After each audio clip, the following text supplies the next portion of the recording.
छांद शेष बेलू राम लक्ष्मण विश्वामित्र सहित वन में रात्रि जापन करिसंती एवं तारका को मारिबा परे विश्वामित्र जानिपारी जे ये होछंती विष्णु को अवतार। एठी आरंभ होछि काव्यर सप्तम छांद। बिडोजा अर्थात इंद्रंक सह चंद्र और गुरु बृहस्पति थिबा भली विश्वामित्रंक सहित राम लक्ष्मण दुई भाई सिद्ध वन देखिले। सेठी वृक्ष माने तपस्वींक भली दिसुछंती कारण सेमाने बळकळ पिंधि जटा धारण करिछंती। सिद्ध बनर वर्णन रे भंजीय चातुरी अपूर्व। सेही बनर केउ अंश संगीतशाला परि होइछि। संगीतशाला रे स्वर्गर नर्तकी जेपरि नृत्य करंती एठी भरतिया पक्षी नृत्य करुछि। स्वर्गरे जेपरि गंधर्व माने सुंदर राग ताଳରେ सप्तस्वर गान करंती एठी कोकिलर अनुरागरे सप्तस्वर खेली बुलुछि। संगीतशालारे तालवाद्य थिला परि एठी मध्य तालगछ माने अछंती। संगीतशालारे बसंत राग थाए, केदार राग थाए, सेठी मर्दल बाजु थाए। अनुरूप भावरे बणरे बसंत पक्षी हलदी बसंत अछंती। गछमूल मानंकरे केदार बा पानी रखिबा पई मंदा अछंती। मर्दलर अन्य नाम होछि करदल। करदलर अर्थ मध्य फूल। संगीतशालारे उत्तम मर्दल थिला परि एठी सुंदर फूल माने अछंती। एते अर्थपूर्ण वर्णना एवं शब्द संयोजना वास्तविक विस्मयकर।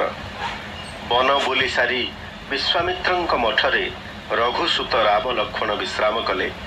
ए खबर पाई सेठारे गृही बानप्रस्थी और ब्रह्मचारी दंडी सन्यासी माने आसी आशीर्वाद देले।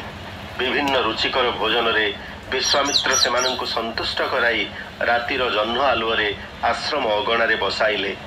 रघुनंदन श्रीराम कहिले एथर निर्भय रे यज्ञ करंतु।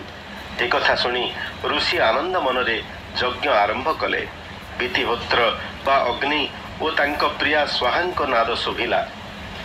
एही अग्नये स्वाहा मंत्र सुनी अश्रप बा राक्षस माने आसी पहुंचिले। क्रोध जर्जरित होई मार मार बोली गर्जी उठिले।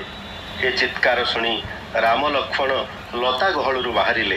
रह रह डाक देई बाण प्रयोग करी मारीच सुबाहु और तांक बाहिनी को पवन रे दुबघास उड़िला परी उड़ाई देले। मारीच लक्ष्य योजन रे पड़िला। आग्नेयास्त्र रे सुबाहु जली गला। शबर कुराड़ी धरी बाउंस गछ काटिला परी लक्ष्मण असुर वंश निपात कले। पृथ्वी रक्त रे लाल होई गला। मने हेला बहु कालरू पूजा पाई नथिबा पृथ्वी देवी मंदार फूल रे पूजिता हेले। राक्षस निपात असुर माता खसा बा दितिंक आखिरु लुह खसाइला। से अधीरा होई भाबिले आजि ठारू मो पुत्रंकर अनुकूल रे बिष्टि बा विघ्न घटिला। जेउ विश्वामित्र जीत करी त्रिशंकु राजा को अधा स्वर्ग रे बसाइथिले से निशंक बा निर्भय होई यज्ञ आरंभ कले। इंद्र आदि देवता माने यज्ञरु घृत भाग पाई आनंदित हेले। एहा परे श्रीराम कहिले आम पुर अयोध्या को बाहुड़ीबा पाई अनुमति दियंतु।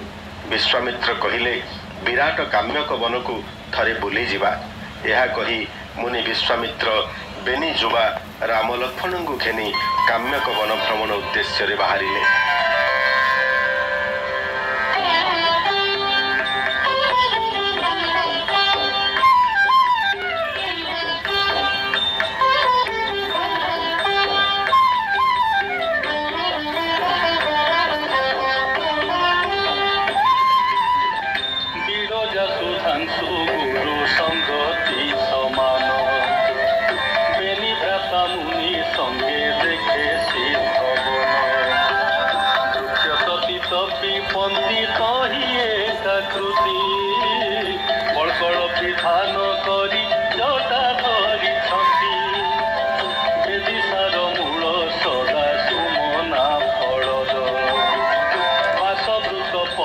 Joy